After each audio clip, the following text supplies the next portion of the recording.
No dia 28 de agosto de 2001, o Brasil foi surpreendido com a notícia de que Silvio Santos tinha sido feito refém dentro de sua própria mansão. Ele havia sido rendido pelo mesmo homem que havia sequestrado sua filha, Patrícia Bravanel, no dia 14 de agosto daquele mesmo ano. Fernando Dutra Pinto disse que foi até a casa do apresentador para pedir ajuda, pois a sua família vinha sofrendo perseguições injustas depois que ele sequestrou Patrícia Bravanel. Depois de 7 horas de negociação, Silvio Santos foi libertado e Fernando foi preso pela polícia. Fala galera, tudo bem com vocês? Aqui é João Paviotti do canal Iconografia da História. Tem alguns fatos, assim, a gente que conviveu os anos 90, os anos 2000, começo dos anos 2000, tem alguns fatos que a gente viu na televisão quando era moleque, quando era muito criança, e não conseguia entender direito, e aí é bem interessante pra mim, que convivi esse fato sem entender totalmente o que acontecia ali, todos os processos, e depois estudar esse fato, e depois trazer aqui pra vocês, porque a gente acaba tendo uma outra visão sobre o processo, e é bastante interessante.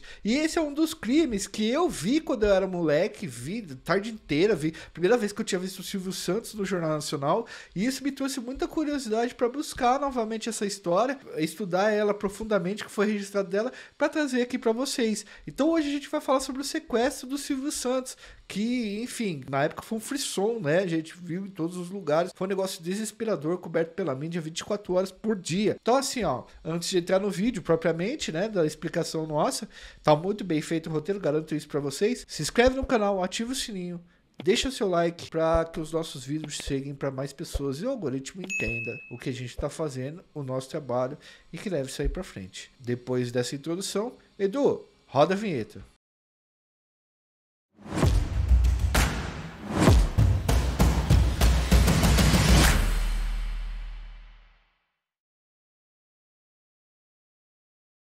Galera, antes de começar essa história, eu quero falar pra vocês sobre a Insider, parceiro do nosso canal aqui. Vocês sabem que eu adoro as roupas da Insider, tá ligado? Não é só porque eles são anunciantes daqui do nosso canal e parceiro nosso pra cacete, mas é porque eu curto mesmo, tem qualidade pra caramba, eu falo isso pra todo mundo. A camiseta da Insider é versátil, não importa a ocasião. Às vezes eu até penso em outra roupa, mas sempre acabo escolhendo a Insider mesmo. Além de vestir bem, a Insider faz essas camisetas com uma tecnologia muito diferenciada. Não precisa passar porque ela desamassa no próprio corpo, eu não tenho nem ferro em casa. É anti-odor e não fica fedorenta. Eu não iria passar uma ideia errada para vocês aqui, que vocês estão ligados, vocês confiam em mim. Vai por mim. Compre a Insider e depois me diz aí o que você achou nos comentários. Além do site ter os kits de produtos com desconto, a Insider disponibilizou pra gente, que é parceira deles, dá um cupom Iconografia12 com 12% de desconto. Aí se você pegar um kit, é desconto em cima de desconto. A hora é agora, galera, vai lá e faz a compra. O link está na descrição, o QR Code na tela, papo dado. Então entra lá no site, escolhe uma roupa bacana para você ou para quem você queira presentear e aplica o nosso cupom Iconografia12 para ficar na moda.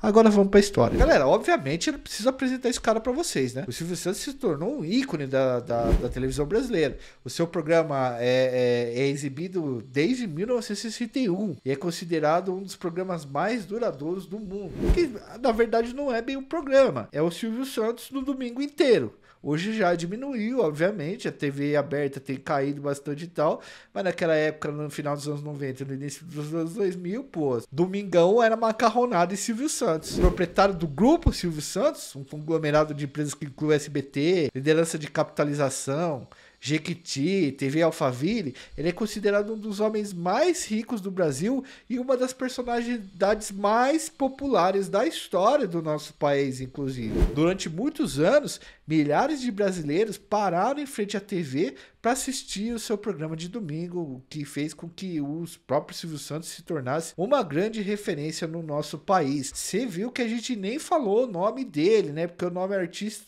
artístico ofuscou tanto, o nome de Sênior Abravanel, que a gente acaba falando Silvio Santos e todo mundo já sabe quem é e já era. No dia 30 de agosto de 2001, o Silvio Santos teve a sua casa invadida e passou quase 8 horas como refém de um maluco chamado Fernando Dutra Pinto. Dias antes desse ocorrido, o mesmo criminoso tinha liderado uma quadrilha que havia sequestrado a Patrícia Bravanel, filha número 4 do Silvio Santos, tá?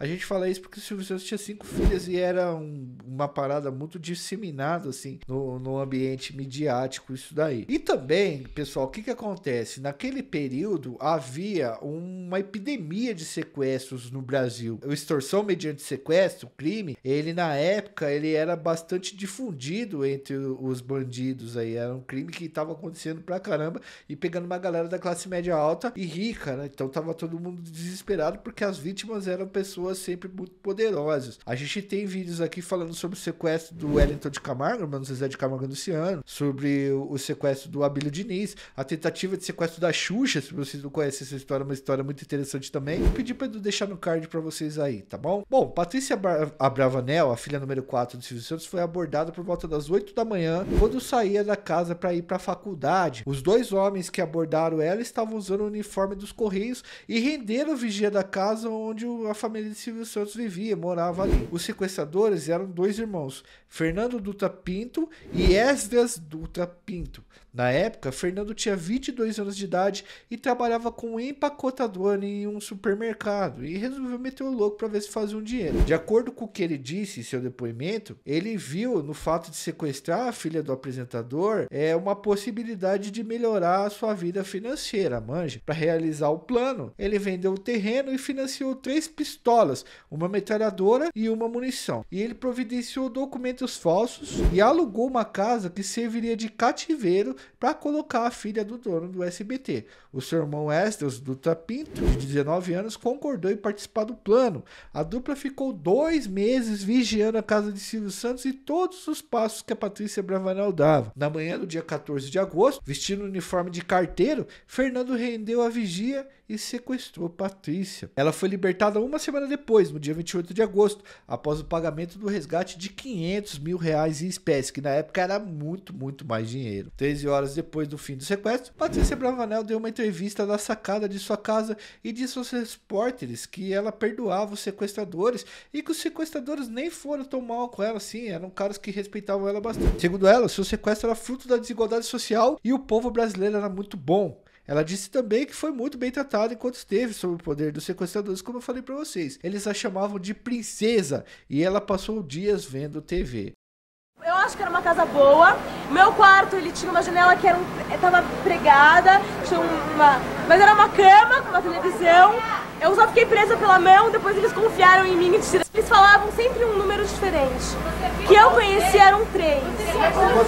Não viu. Eram jovens, gente. Em nenhum momento da cara deles. Eles falaram que o meu Deus é poderoso, que eles não estavam entendendo por que eles estavam fazendo isso. Porque eles não estavam entendendo como que eles não conseguiam encostar a mão em mim. Na segunda-feira ele falou, hoje você vai embora. Não importa se você pagar o resgate ou não, hoje você vai embora. Porque eu tava com a Bíblia lá e ele escreveu assim, você é a melhor pessoa do mundo. Eles me deixaram numa rua e eu contei até 25 para deixarem eles ir embora e eu vim embora. Mas isso não significa que ela estava confortável dentro de um cativeiro, tá, galera? A gente só expôs esses fatos para mostrar para você que a relação sequestradora e vítima não foi tão conturbada assim e que houve uma interação entre eles. Não chega a ser uma síndrome de Estocolmo, né? A síndrome de Estocolmo é quando gera-se uma relação de amizade entre o sequestrado e o sequestrador. Mas era, obviamente, o Fernando Dutra Pinto não era do ramo do sequestro. Era aquele sequestro específico que ele estava fazendo, que o tornava bandido como qualquer outro, tá?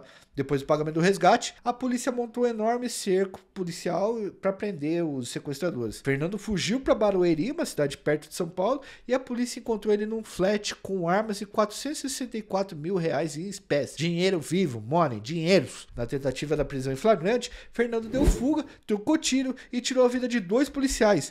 Durante a fuga, ele foi baleado, mas mesmo assim conseguiu descer do 9º andar do prédio por um vão onde ele conseguia se apoiar nas paredes. O maluco era ligeiro demais. Para fugir, ele foi roubando vários carros pelo caminho e conseguiu sair do radar dos policiais que o perseguiam. Foi uma baita de uma fuga louca. Foragido da polícia, no dia seguinte da fuga cinematográfica, o sequestrador passou a noite escondido num terreno, invadiu a casa de Silvio Santos do Morumbi, né, que é um dos bairros mais ricos de São Paulo, e fez ele de refém. Era por volta das 9 horas da manhã, quando o Fernando cortou o fio que alimentava a segurança elétrica e entrou dentro da propriedade. Fernando Dutra Pinto, inclusive, inclusive, permitiu que as mulheres da casa saíssem e ele manteve só o Silvio Santos como refém. Segundo seu depoimento, sua ação tinha como objetivo pedir ajuda à dona do SBT, já que a sua família estava sendo ameaçada depois que ele e o irmão haviam sequestrado Patrícia e, enfim, ele tinha tirado a vida dos policiais, atirado na polícia. Né? Conforme a entrevista que ele deu ao jornalista Elias Awad, Silvio Santos o manteve calmo durante todo o período em que esteve com ele, chegando a lhe oferecer até um advogado